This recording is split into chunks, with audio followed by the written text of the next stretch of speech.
I am here to introduce you to my sweet friend, Donna, and look at our last names are going to be a hot mess for people. So I'll say mine after you say yours. Let people know how to say that beautiful last name of yours. Iannacchino. So the IA is like a phonetic YA, and the CH is pronounced like a hard K. Iannacchino. Mine is Shabilsky. Looks just like it. Like the P and the R and the Z and the Y make a psha and then Bilski. We always tease people and say, like, she and Bill went skiing. That's how you say it. But Iannacchino and Shabilsky coming in hot this morning. Now that's awesome, because I saw you had the pronunciation on some of your videos, and I said, I have to help people out, and I think I'm going to do the same thing, because people just butcher the name, and I can't say, I can't blame them. Exactly. How do you get Iannacchino from that? How long have you been selling real estate in South Carolina, the beautiful state of South Carolina? Well, I'm happy to tell you we just relocated a little over a year ago. I was selling real estate up in New York and then continued down here. And I tell you, coming down and learning the market here and all the communities, I said, what better place to come and just dive into learning all this, because it's just an amazing place. Do you find yourself going out on like road trips to just discover stuff? Yes, I do. And it's funny, my husband, he's not a realtor. You know, he works in the office, and I'll say, hey, do you want to go take a ride with me to go check out this community? And yep, he's like, I'm coming. I always tell him, I said, you should go into real estate, because the way that he loves to come around and survey the markets with me is just, you know, it's so much fun. Oh, that's so awesome. What a neat, you guys could be like a husband and wife team to help people. Is South Carolina still letting Californians in? Of course. Haven't you heard of Southern hospitality? Of course we would. That's true. And I have to tell you, Angel, a lot of people will ask, and I know there's misconceptions that my family had about, you would be hard pressed to actually find somebody that is native to Bluffton here. So there's a lot of transplants from all over California, Ohio, New York in the house, Jersey, Connecticut. So it's a lot of transplants, but then you do have the locals, and everybody just really loves this area, and they're really welcoming. So you'll find a lot of good people here. I chatted with Will Friedner from the channel called Living in Montana. And one of the things he is hilarious. One of the things that he shared with me is that we Californians have to change our license plate first thing when we get there, because not so good when we move there. Is that the same thing in South Carolina? Like, are we cool? Can we take a week? Like, how does it work? You can. You may want to go and get it changed, because that's going to help you establish your residency on your tax records.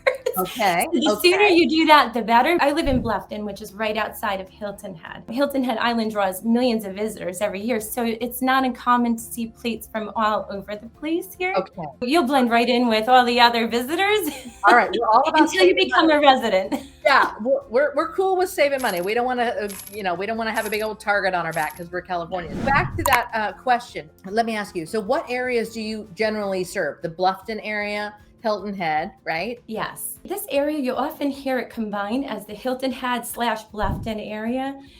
Even our multiple listing service when it comes to, finding homes, the Chamber of Commerce, you'll see a lot of the tourist information that comes out for like all the recreation. It combines it into one area because we are, by extension, we're right outside of Hilton Head. So, and you have to go through Bluffton in order to get to Hilton Head. So you'll often see them combined as one. We're in the county of Beaufort County. So if you look on a map, you'll see Hilton Head, Bluffton, and then Beaufort is actually a town as well. Oh, it's beautiful, breathtaking. You are in Bluffton. Isn't there like a giant bridge or something that you have to go over to get into? That kind of freaks me and I'm sure other Californians out, like, we're on an island, and what if a hurricane comes? How does that work? So you get on the island, and is there like a toll? Like, what happens? Oh, that's so funny you say that. There used to be a toll. And can you believe that they took it out once, I don't know what the toll was put in for. It was for some particular project. And once they reached that goal and paid off their project, guess what they did? They took it out. Would New York or California ever No, we'll find something else to spend that money on. Like, oh, you know what? It costs. That's right. Now we're going to use that money to fund this project. What? Yes. So I have to tell you, I was actually surprised because I saw that process happening where they started taking out that toll as we moved here. And I said, no kidding, there's no way. Like you said, that is going to happen. No way. The toll was only $1 anyway or something, but it's not there anymore. So they would probably get a lot of income from that toll. But then Hilton Head itself is touristy, golfy. It's like the place to go, right? It is, yes. It's an amazing vacation spot. It's well known. I mean, golf is one of the biggest industries out there. I believe there's 12 miles of coastal beaches. So you have sand beaches. There's a handful of public ones. There's private ones in the resorts. So yeah, it attracts millions of visitors. There's over, I believe, like 250 restaurants on the island and mostly non-chain. So it attracts a lot of real good culinary talent out there. They thrive on that industry. That's what brings in a lot of the revenues for Hilton Head. On one of your videos on your channel, which by the way, tell everybody what your channel is called. It's Heart of the Lowcountryhomes. Okay, Heart of the Lowcountryhomes. Correct. Okay. And you on one of your videos, you were talking about the big culinary school in that area. Am I right? That was built on Bluffton. So Bluffton, you know that big long bridge you were talking about? Right. That is the one and only way to get to Hilton Head.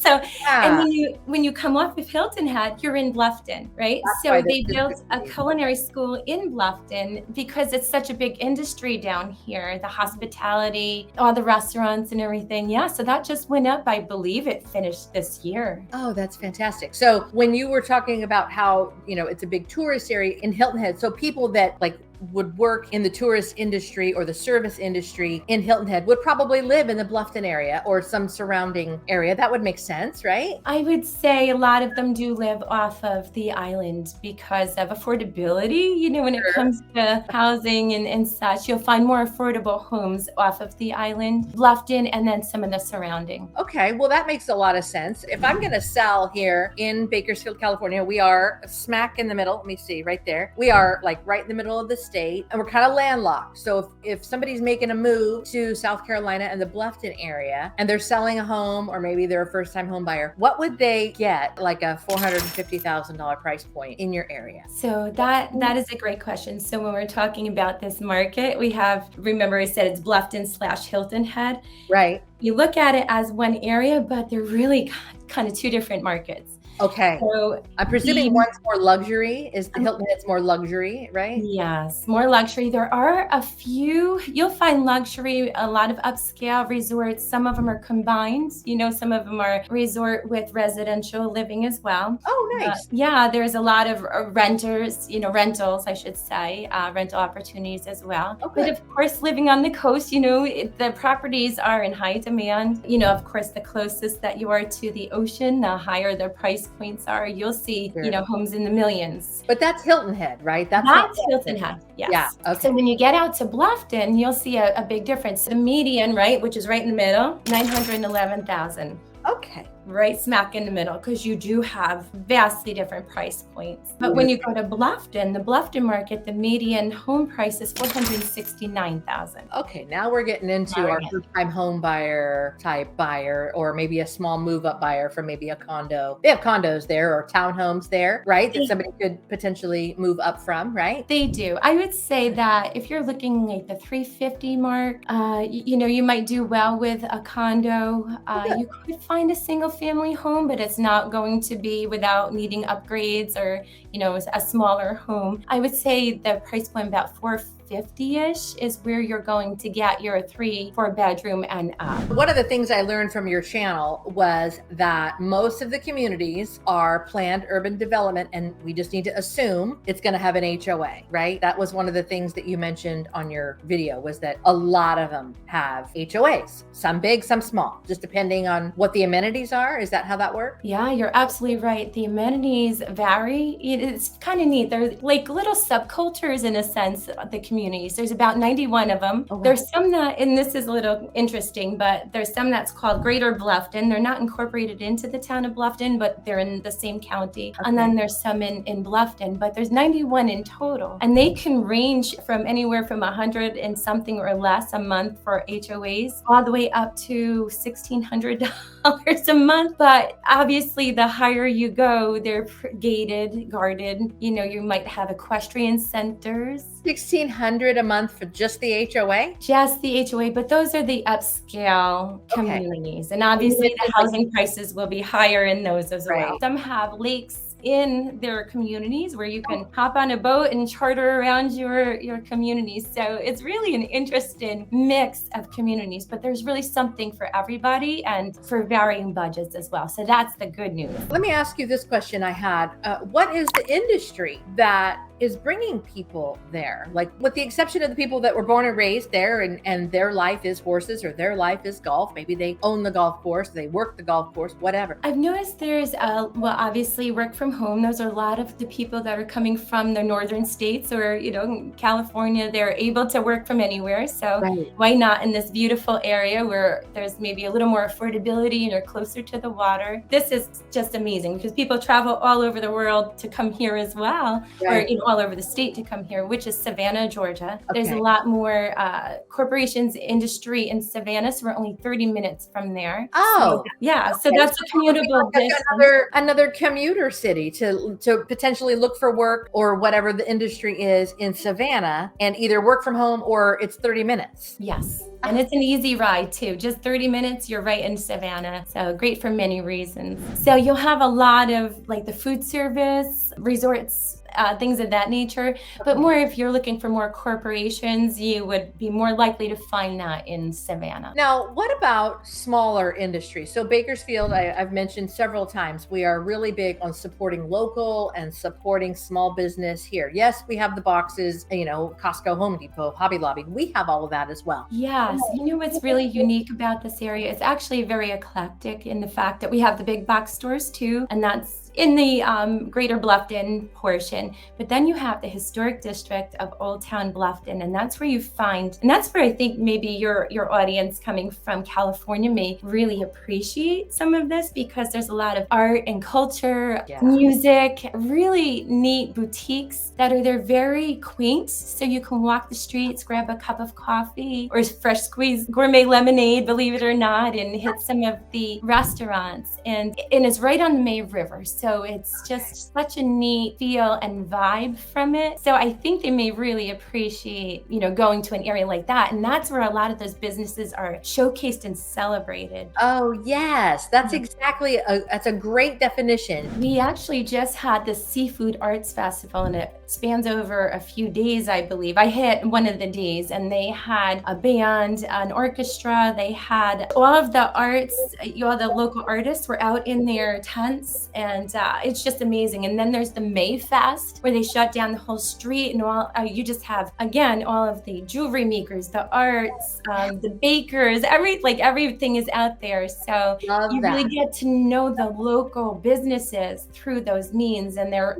heavily promoted and like I said, just really celebrated in the town of Old Town. Oh, that's fantastic. So since you've lived there now roughly a year or so, what has been the biggest adjustment that probably you as a New Yorker and us as Californians might need to expect when we move there? Can I tell you something? And this is not a joke at all. The adjustment really is, when we came from New York, we were shut in for like 6 months out of the year. I'm not sure you would experience that in California, but because of the winters. And so we were always used to trying to jam everything into when the weather's nice or a weekend. So when we came down here, we didn't want to do anything on the house, or quick, let's go. We have to enjoy this beautiful day. Right. And then we realized it's beautiful most of the time. That's a great point, because we have the opposite. We have really hot summers, like no humidity, like what South Carolina is known for, but like not a lick of humidity, just really, really hot. And sometimes you're just like, I'm done being hot. And you just stay inside because you have to go do your running around before 10 o'clock, before it's 104 at 10 in the morning. And so I can see the point of like, but it's still really nice outside. Let's go. It's the middle of, whatever month. And I can see that being like oh wait, it's pretty again. Let's get outside. I love oceans, and that's why we wanted to come to this area, because we were able to get close to one. We were in New York, we had to drive hours. Right. And I never liked swimming in the ocean because it was always freezing. Here in the summer, we do get very hot summers. July and August are very hot and they're humid, so it's a different kind of hot. Yeah. But we're right near Hilton Head. So a half-hour drive. We're just like 15 miles from Hilton Head. Oh, beautiful. We'd be out on the beach. And did you know, and I don't know if this is appealing to some people, but I love it. The water is like 85 degrees, or you just can walk in. To me, it's not this big, long process where I'm like shivering. Right. And I said, oh my gosh, I didn't realize that ocean water can be this warm. Yeah. And I've been in the water so much, I'd say probably more than I ever have in my entire life within 1 year here. And there's a lot of like just day trips that you can take to the beach there. Yeah. Oh gosh, yes. There's so many places. And it's funny, when you become a local, you'll find, because there's a lot of tourism, during the summer in Hilton Head, but you learn how to navigate it and what times to go and what times not to go out onto the bridge. Right. But there's multiple beaches that are some are lesser known to some of the visitors. So you'll be able to just scoot yourself over there if you want to go to the real popular one. There's a lot of people out and about, so it's really kind of cool. But yeah, you could be there in a few minutes. It really depends again on time of year, but we can make it out from where we are. And we're on a little bit of the outskirts of Bluffton. We can be there in about 30 minutes. That's fantastic, because I presume this next question, when you're not selling real estate, we're going to find you at the beach. At the beach. Now that you're a local and you know which one to go to at the right time, we're going to find you out there in the water, on the water, doing something over there. Am I right? Oh gosh, yes.